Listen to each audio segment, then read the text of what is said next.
Welcome to Digication Scholars Conversations. I'm your host, Kelly Driscoll. In this episode, you'll hear part 2 of my conversation with Amanda Hyberger, Professor of Music and former QEP Director at Chattanooga State Community College. More links and information about today's conversation can be found on Digication's Twitter, Facebook, and Instagram. Full episodes of Digication Scholars Conversations can be found on YouTube or your favorite podcast app. In the inspiration journal, are there other kind of prompts that you do? So there's one that's about some kind of personal artwork that they've done. Are there other kinds of prompts? Well, I use the portfolio as the foundation for the whole course. So there's different prompts through the course. That one assignment is basically an opportunity for them to introduce themselves to their classmates. Okay. And kind of force them to do that thing that one kid couldn't do. Yeah. Yeah. So I like that approach. Instead of that kind of broad about me, you've kind of positioned it differently. Well, I have the benefit of having a class that's, most of the time, everybody in that course is either doing art, theater, dance, or music. And so we have that in common. And what's fun about it is I have students who come to Chat State, we have the Tennessee Promise, and you can tell the ones where their parents were like, you're going to go to school for free for 2 years. And they wish they were at a university. They didn't plan on coming to community college. And because it's free, parents are making them come. And so there's always this, you can tell who they are. And then it's so much fun when they put up their own, there'll be galleries of artwork sometimes, and they'll recognize that someone else in the class is talented and taking it seriously. And you can see them make friends. And then it kind of makes the world better for them to recognize that they're not the only one on campus. Because, a lot of their perceptions of community colleges were just gen eds. Yeah. And so they come thinking, and that's what their parents tell them, you're just going to go and get English out of the way and go get math out of the way. Yeah. And so they're like, and so part of what I'm doing is trying to get them excited about, you can start your major here. And so when they see that, they're like, you're really talented. You can really draw. Did you draw that? And I make them slow down. And which ones did you draw? Make sure you notate it properly. We talk about those things. But the other prompts in the portfolio, they have to, they still do something like StrengthsFinder. It's another company now, but they have to kind of talk about what they're thinking about as far as a future career and how their StrengthsFinders matches up. And they do that's one of the prompts. They do a work ethic prompt still. I asked them to pick a strength and a weakness and to discuss what they're working on and what they think they excel in. And I've had a lot of pushback about that because a lot of the faculty don't ever want them to put a weakness. Don't want to hear about the weaknesses? No, and I'm like, you and I all know the first job interview you have, they're going to ask you that. It's a common question. I think you and I have had conversations about how important it is to celebrate your failures. How would we be doing what we're doing right now, Amanda, if we had and I've had so many students tell me, I am so glad that I had to practice articulating what I'm good at and what it was a struggle for me, because my job interview I just had, I would look like an idiot. So the kids that I was ready to do my stuff. I'm like, I gonna tell every job interview, I'm gonna talk too much and sing in the whole I'm sorry. I haven't given you an opportunity to sing yet. Oh, I sound terrible right now. So anyway, we'll see. I know you had a I had a cold. I won't put you on the spot. Thank you today. But for everyone listening, you should look her up. I don't know what you're sorry.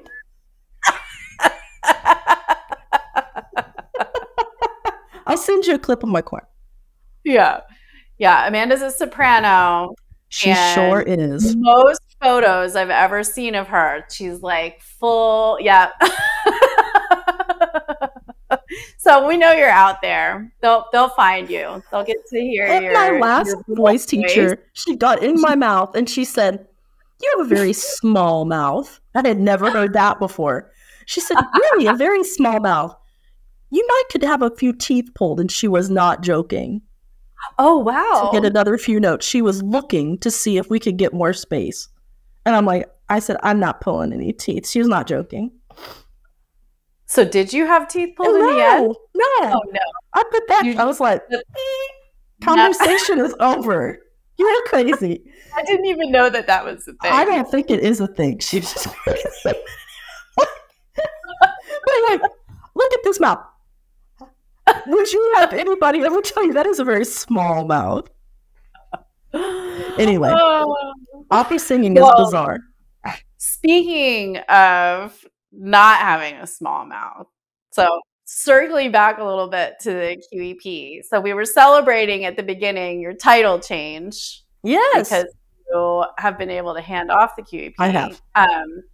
But I would love for you to share a little bit about, I'm sure you had to use your vocal cords to get through that whole process. But if you could share a little bit about how ePortfolios were connected to how Chattanooga prepared for your QEP and what that process was like, I would love for our listeners to hear that, because I know that there's other institutions kind of in that same boat, but they haven't been able to achieve it yet. I'll tell you, I had an epiphany one day where I realized that musicians are pretty much qualitative researchers. That was helpful because I really felt underprepared to do the QEP because I was not a statistician. I did not understand how to write in that world. I mean, I write about music and chord structure and this kind of thing, and it's another language. And so I had literally on Khan Academy taken year one of statistics. That was my terrible statistics course on Khan Academy with the door shut. Well, good to know that that's a go-to for folks. I did, because I found I couldn't even use the words correctly. And so, it was crazy. I didn't realize when I took on the QEP, when they offered it to me, when I took it, they didn't tell me the papers I would have to write for the state of Tennessee. And there's a lot of money on the line. It was really, really intimidating. What I learned over time was we had this survey, like I said, that was just awful. And I thought proving the wrong thing. And we probably could have made it work and lied our way through it, and fussed with it, but it would have been just agony taking that over and over and over again. And putting our students through it was not fun. What I learned was I needed students in their portfolio to show growth in work ethic. I needed them to be able to articulate, I'm learning how to do this. Through this course assignment, I have grown in this way. I wanted to see if they could connect courses together. This English class has helped my math class because we're working on the same teamwork type of things. And right. I'm better in teamwork because I did this other something, or any kind of language like that to show growth while at Chat State. That's what I needed. What we did was bizarre, but it was how should I say, needs must, right? When you're desperate, you do what you need to do. So I eventually had a little team of mentors who I love. They're like my kids. They still tell me and call me, and I see pictures of their kids, but I ended up having about 10. The student mentors, my right? Student mentors, yeah. Because I couldn't get any help. I couldn't get any paid help, but they would allow me to pay for like a tutor kind of thing. And so I wanted them to be students anyway, because I thought if students went and helped a student, they would be more excited. And so the students were going to help people log in and showing them their own portfolio. Well, we had student mentors doing that for a period of years. And what they would do at the end of the year, like for summer, what are you going to do in the summer? Oh, we're busy. Don't trust me. Literally, they would comb through all the portfolios of their classes that they had led. So they were assigned classes. So 10 of them might have 50 classes. Yeah. And they would comb through those classes, and they would really just cut and paste out of their portfolios every bit of reflective work. That was on the work ethic page, especially, or there was just a few pages that we knew were the assignments where we were going to look for it. And like if there was a special class in English or nursing, we knew that there was a work ethic assignment on that page. And so we would go for those specific pages. we ran it through a qualitative software system just to look for certain words. Yes. Like working, and it's been a while since I did this. And then we would sit, and my programmer still think he has, I think he's still upset. He was twitching the first day we did it, but the computers went down. Oh, no. So we were offline, so he couldn't tell me no. But we sit and physically cut with scissors out of that in vivo software and put them in piles. But I'm such a... Oh, my gosh. I know. He was like, Amanda, there's a better way. Amanda, there's a better way. Amanda, there's a better way. I was like, all right, the computers are down. Let's just do it this way today. He goes, I can't believe we're doing that. Anyway, I eventually had the mentors doing this because I couldn't see it on the computer screen. Yeah. I mean, I hate to say that, but I couldn't. It was such a big amount of information. I couldn't distill it down to a computer screen or 2 screens. I eventually had 3 screens, but it just didn't fit. It was just too much. But I could see piles on a table. And so they would literally walk around in the summer with, this one's talking about a external job that they got a promotion, and they would go put that over there. And so every year we would put a key themes report together. These are the key things that the students talked about related to work ethic based on their time at Chattanooga State. And they were usually like growth in external jobs, either a pay raise or more responsibility. There were students that talked about trying to improve their tardiness, doing their best to be there on time, seeing a grade rise because of that kind of thing. So it became very specific, and it was really shocking over time how we got some trends. Those trends are what helped our QEP succeed. Now, that was a lot harder physically than running, a survey. Yeah, it was. It was more work. It was infinitely more interesting than running a survey, and I think actually more real. Because you can make a survey kind of say what you want it to say. If you want an outcome, you just force a beginning. So, but when I realized as a musician, I'm more of a qualitative. What was Beethoven trying to say when he was writing this piece? And you really doing a key themes. And so once I realized that, it kind of gave me some courage to use my creative side to do that. And so I went with that key theme approach for the whole last 5 years of the project. So we had 5 years of key theme data, and we could show a trajectory. And so that was what it was. And it came from just the portfolio. I mean, I was elated when the QEP closed because it closed in, I guess, 2000.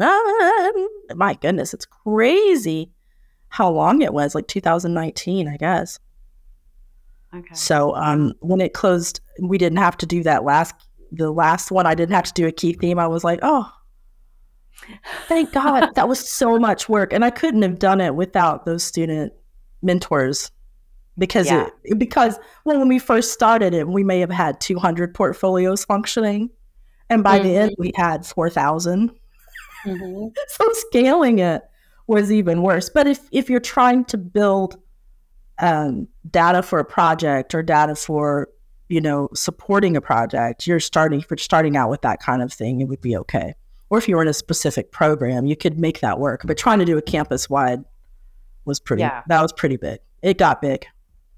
Yeah, and a lot of movement with the student body too, coming in and out, start, stop, and and we were at the same time. You were also mobilizing ePortfolios with instructors there. Yeah, too. That's what I thought you would talk about today. That's crazy. That's what we're known for, but that makes no sense. And that's the part I still do. Yeah. Like, I don't really do the student part, except in my own classes. I use it personally. But that has moved from me. But there just hasn't been anybody who wanted to take on the faculty side yet. I can't imagine why. Because you're fun. Well, you want to keep remember working. how I talked about how all of the political this and that, nobody will touch it. But no, when I first started, I was trying to go around to divisions and sell the idea of portfolio, because they were like me. We don't need a social media for students. They really were having the same reaction. The only positive reaction, if I got any good reaction, it would be, well, why can't we have it for our portfolios? Why are we on paper binders? Why are we going to do this for students if we won't do it for faculty? And I'm like, I didn't realize that Chat State, before I was hired, had tried to do some weird, horrible PDF version of a portfolio. Okay. They had tried to put PDFs together on jump drives, and they were going to do everybody was going to be on a jump drive. And it had failed miserably. And so there was all those I didn't know I was fighting that kind of baggage. Like, nobody tells you anything when you're a newbie. That's why I had a big old sign on my head. And finally, like, after a year of trying, somebody hands me this horrible flash drive. And I was like, no wonder everybody is like giving me the stink eye. They're like, been here, done that. Why is she talking again? But anyway, I jokingly said to a friend who was saying that, who was a department head, I said, if you can get permission from the vice president of academic affairs for me to do a faculty portfolio, I'll build it tomorrow. Because we had a Digication pilot. He got permission. Wow. That woman, she's retired, so I can say it. She could not work a computer.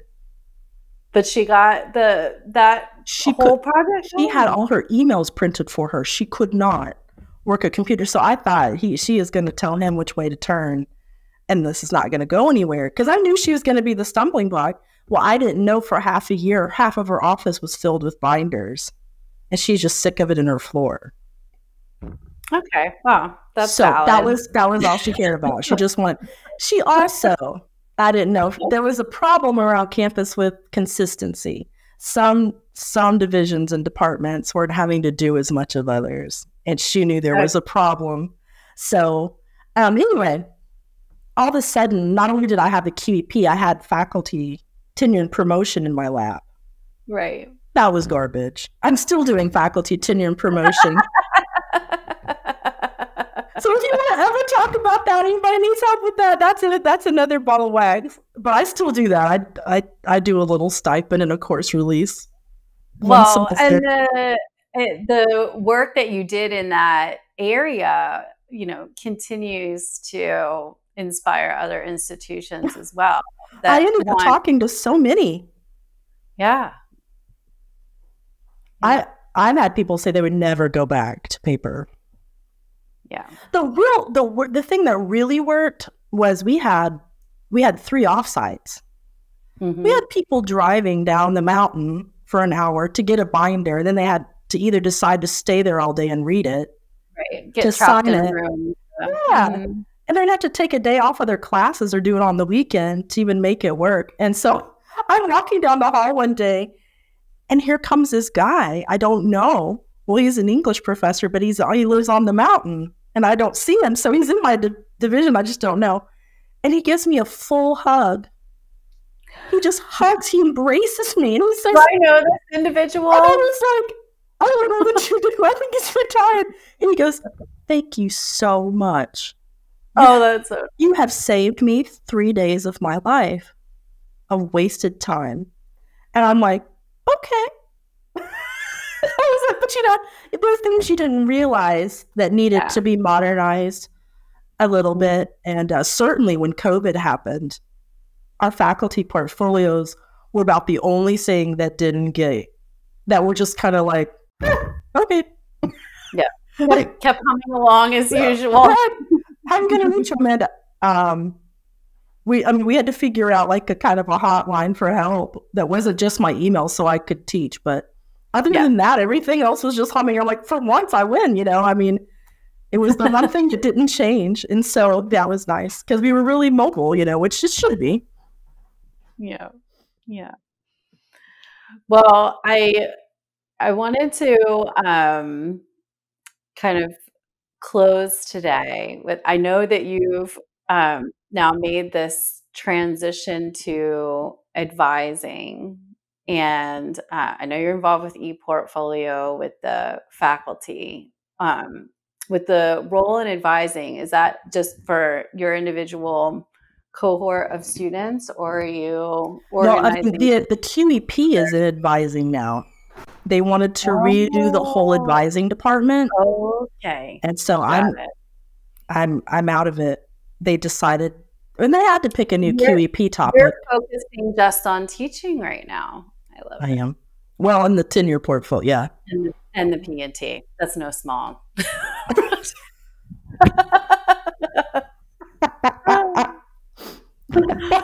Well, I know that those are, I mean, we share those with other schools that are interested in P&T all the time. You still have some incredible faculty members that choose to share those publicly, and they just serve as wonderful examples. A lot of thought and care went into how they're organized, and I know the process that faculty members are going through gives them the opportunity to really know more about how the tool works and the importance of being able to share your achievements and the things that you care about, even beyond what they're doing in the classrooms. I see them, sharing personal stories and experiences and that tie into, why they're doing what they do.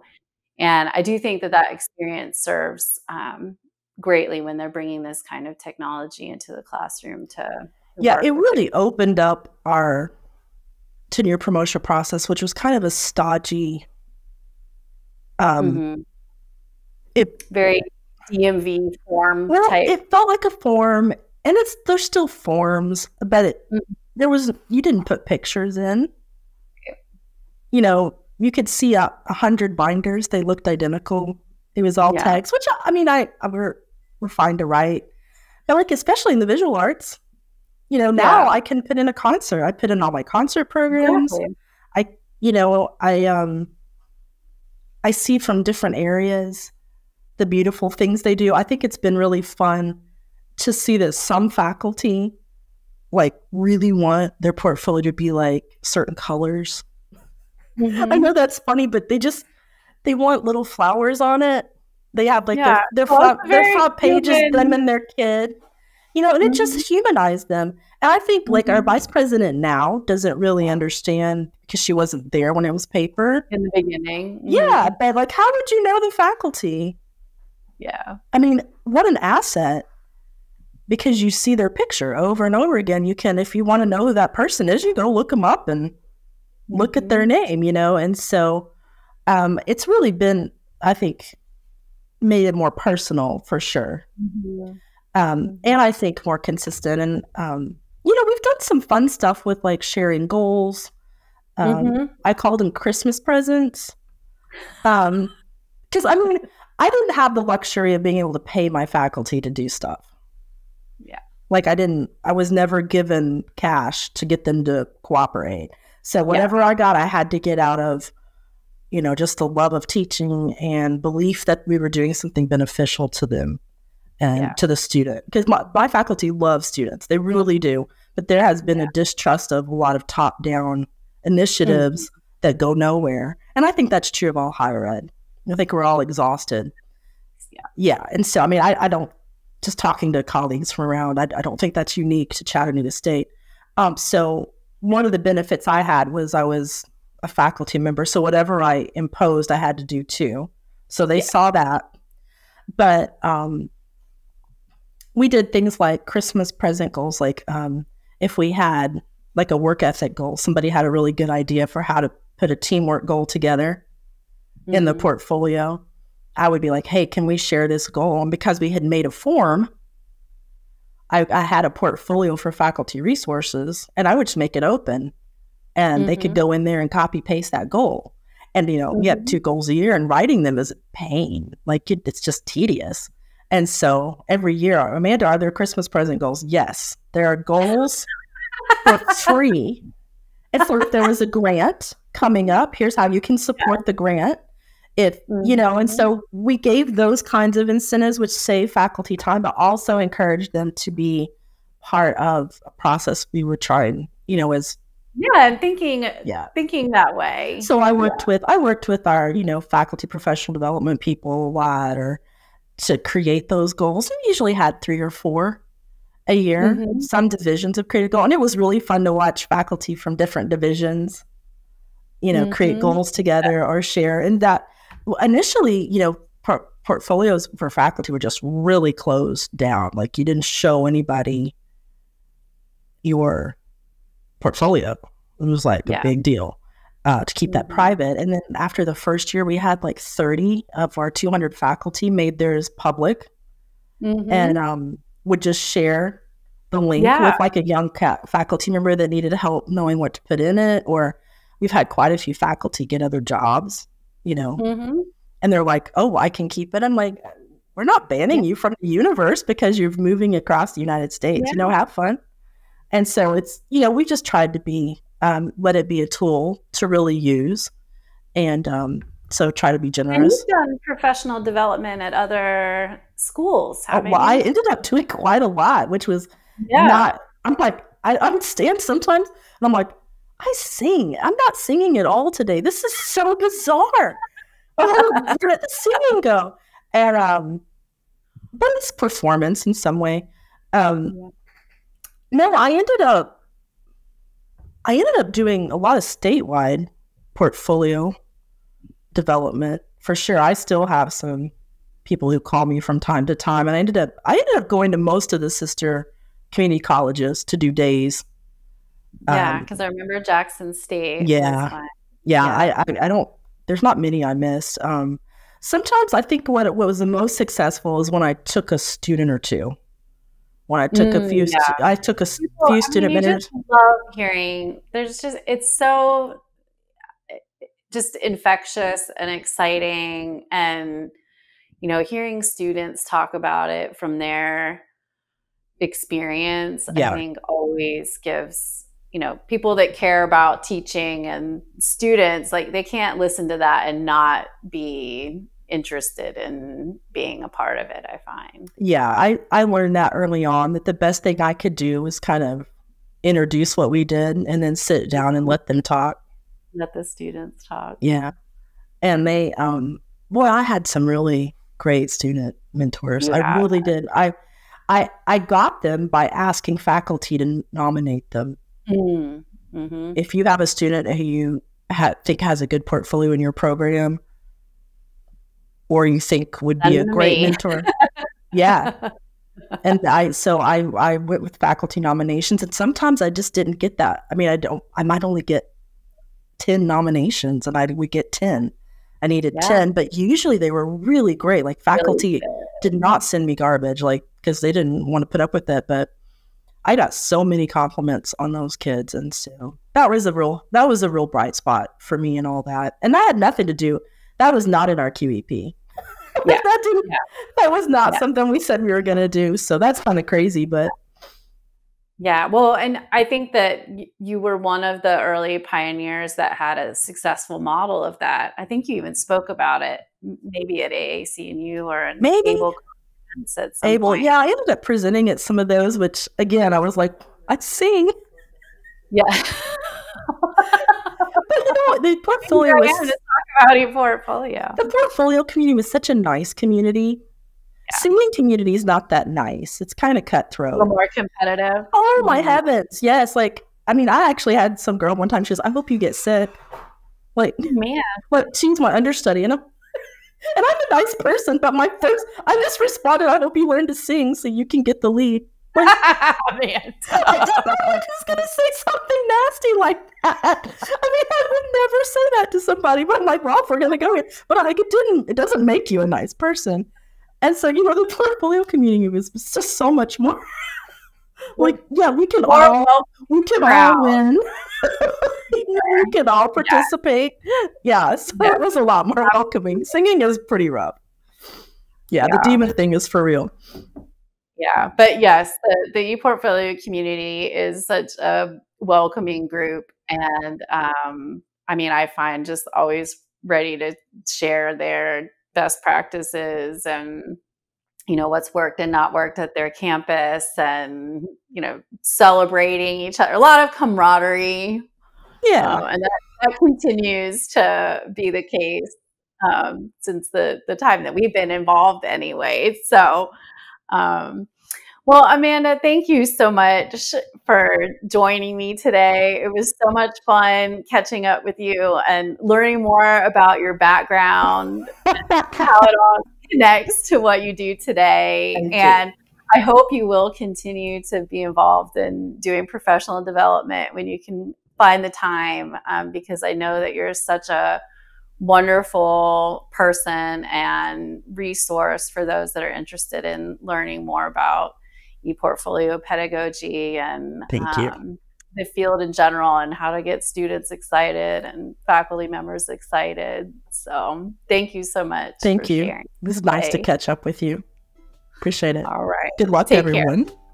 This concludes our conversation. To hear our next episode, be sure to subscribe to Digication Scholars Conversations on YouTube, iTunes, Spotify, or your favorite podcast app. The Digication Scholars Conversation series is brought to you by Digication, a technology platform powering the most innovative ePortfolio programs in K-12 and higher education. Our website can be found at digication.com. If you enjoyed today's conversation, please like, subscribe, and share with a friend. Thanks for tuning in.